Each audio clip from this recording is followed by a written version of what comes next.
April 10, 1943, near El Getter, Tunisia.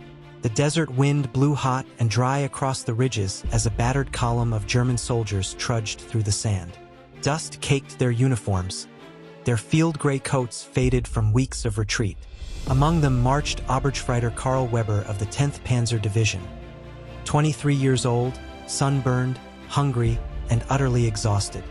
His unit had fought for days under relentless American artillery. Now, with their ammunition gone and tanks burning on the horizon, they'd laid down their weapons. As they crested a dune, Karl saw it for the first time, the American camp. Rows of khaki tents shimmered under the desert sun, surrounded by barbed wire and guarded by MPs with Thompson submachine guns slung over their shoulders. Behind the wire, other German prisoners sat in the shade of tarps, eating something. Karl squinted, confused. He caught a smell carried on the wind, smoke, and meat. At first, he thought it was a hallucination. The Germans had been living on half rations for weeks, canned bread, a bit of horse meat when they were lucky. But this smell, it was rich, greasy, almost intoxicating. As they drew closer, the truth came into focus. American soldiers sat around metal grills, laughing, their helmets pushed back, forks in hand. On their plates were thick slices of steak, red at the center, seared at the edges, juices dripping onto tin trays. Karls Stomach twisted. He wasn't angry, not yet, just confused. How could they eat like this in the middle of war? He glanced at his comrades. Corporal Dieter Schumann muttered under his breath. They feed like kings. No wonder they fight with such energy. A nearby GI noticed their stares and smirked. "Welcome to Club America, boys," he said in broken German. Then he bit into his steak and waved the fork like a small, deliberate act of triumph. The German prisoners were marched to a fenced section and ordered to sit. The Americans passed around canteens of cold water, real, clean water, and later, bread that was soft, not the dry, sawdust-hard loaves of home. Karl couldn't take his eyes off the smell of cooking beef. He had fought for the Reich, told that Germany stood against decadent America, that its people were weak, lazy, drowning in material comfort. And yet, sitting there in the desert heat, he realized something deeply unsettling. The propaganda had lied. The Americans weren't starving or desperate.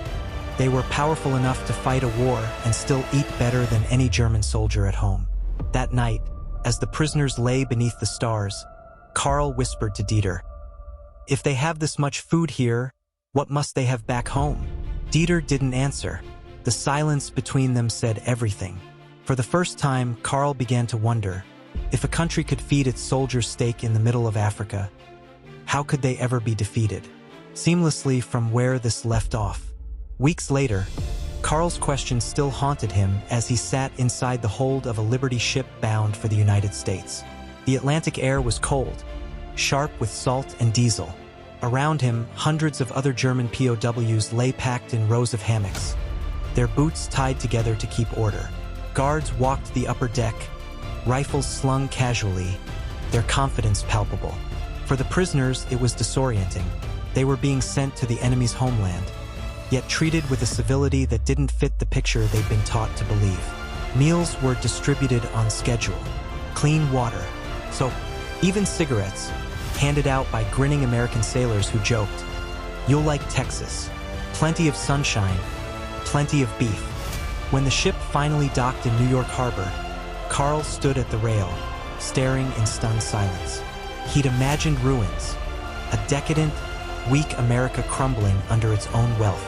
Instead, he saw the Statue of Liberty, the skyline bristling with cranes and smokestacks, and ships everywhere.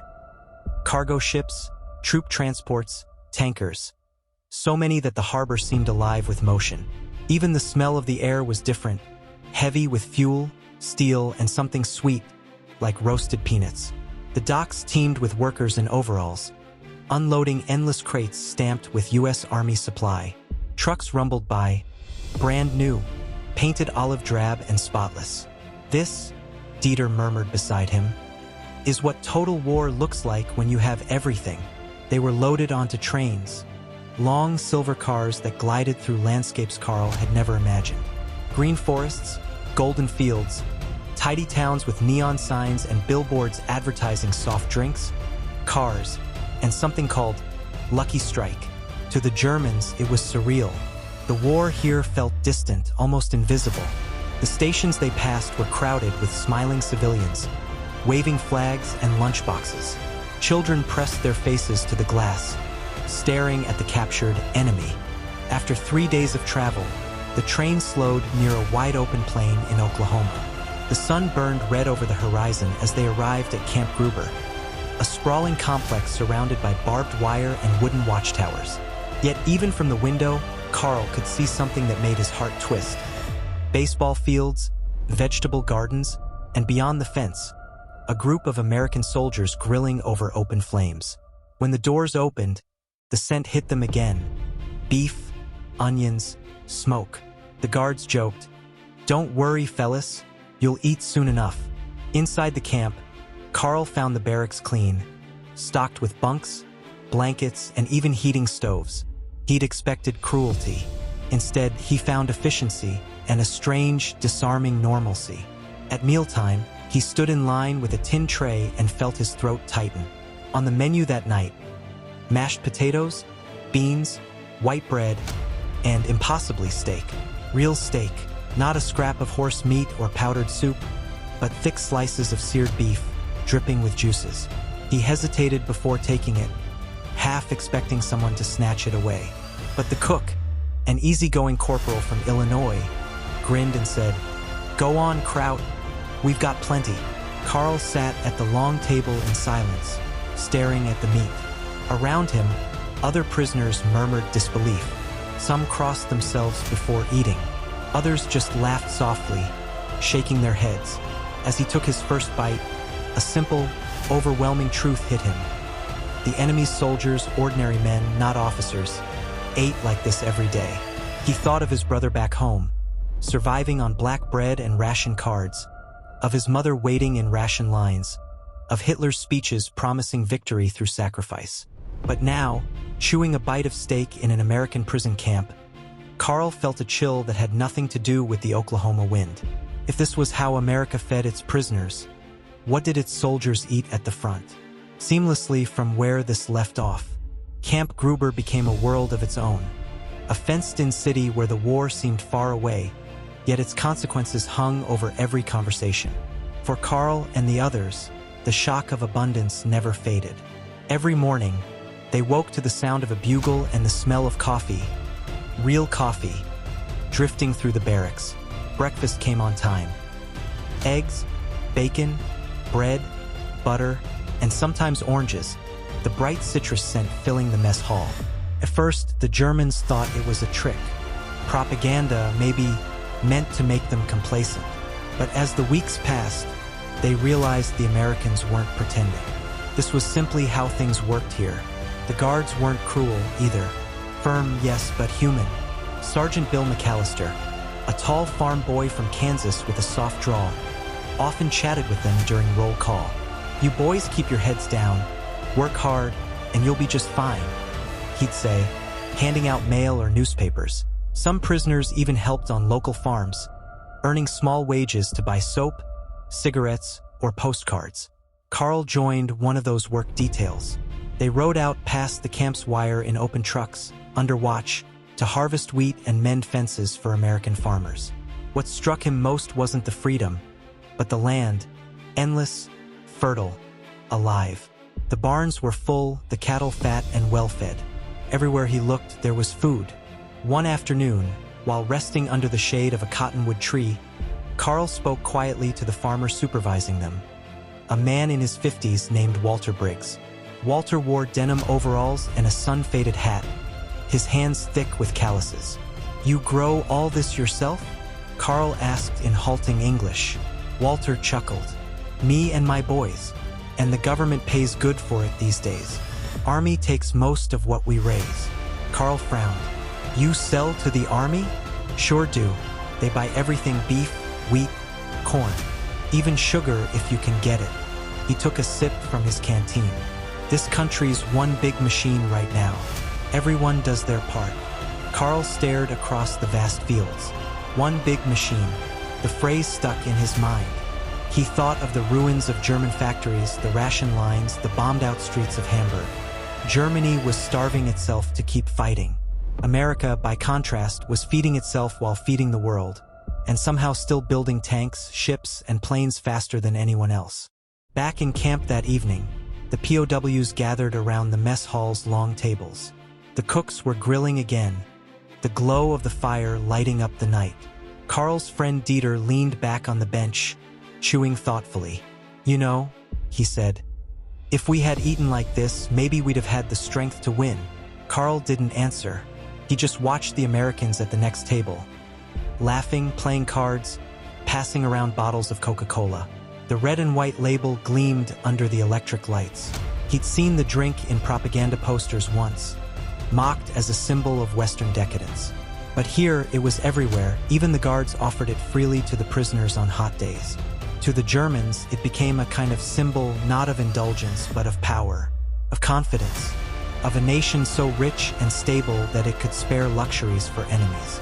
Later that night, as the camp quieted and the Oklahoma wind rustled the flag outside the command post, Karl lay awake in his bunk.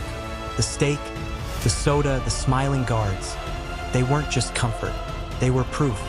Proof that Germany's vision of a superior, disciplined Reich had been built on a lie. Here, in the heart of the enemy's land, he was living better as a prisoner than he ever had as a soldier of the Third Reich. And deep down, he knew what that meant for the war. Seamlessly from where this left off. By 1945, 2 years after his capture, Karl had grown used to the rhythm of life behind the wire. The shock had dulled, replaced by quiet observation, and something more difficult to name. Respect, perhaps, or envy. He and the other prisoners followed the war's progress through newspapers and the guarded chatter of their American overseers. They read of D-Day, of the fall of Paris, of Allied troops marching into the Reich itself. Each headline hit like a distant thunderclap. For some, the news stirred despair. For others, relief that the ordeal might soon be over. But for Karl, it was something else entirely, understanding. He had seen America's strength not just in its soldiers or weapons, but in its kitchens, its factories, its farms. The same nation that could feed millions of troops overseas also fed its prisoner steak and Coca-Cola in Oklahoma. It wasn't arrogance, it was capacity, the quiet confidence of abundance. That winter, the camp organized a Christmas dinner. The prisoners helped decorate the mess hall with handmade ornaments, and the Americans let them sing carols in German. When the food was served, turkey, potatoes, green beans, slices of apple pie, Karl felt a pang that was almost painful. Not from hunger, but from memory. He thought of his mother back in Stuttgart, her kitchen cold and empty, ration coupons crumpled in a drawer. He thought of the speeches that had promised victory through sacrifice, purity through hardship. And now he saw the truth clearly. The Reich's sacrifice had been starvation and ruin, while America's decadence was, in fact, its greatest weapon. After Germany's surrender, the tone of the camp shifted. The guards grew more relaxed. Fences seemed less like barriers and more like formality. Some POWs were offered books and classes. Others helped rebuild local roads or barns destroyed by storms. The Americans called it rehabilitation. One day in late 1945, Sergeant McAllister approached Karl's work group.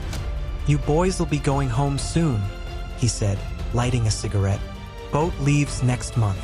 Guess you'll be glad to see Germany again." Karl nodded slowly. "Yes," he said.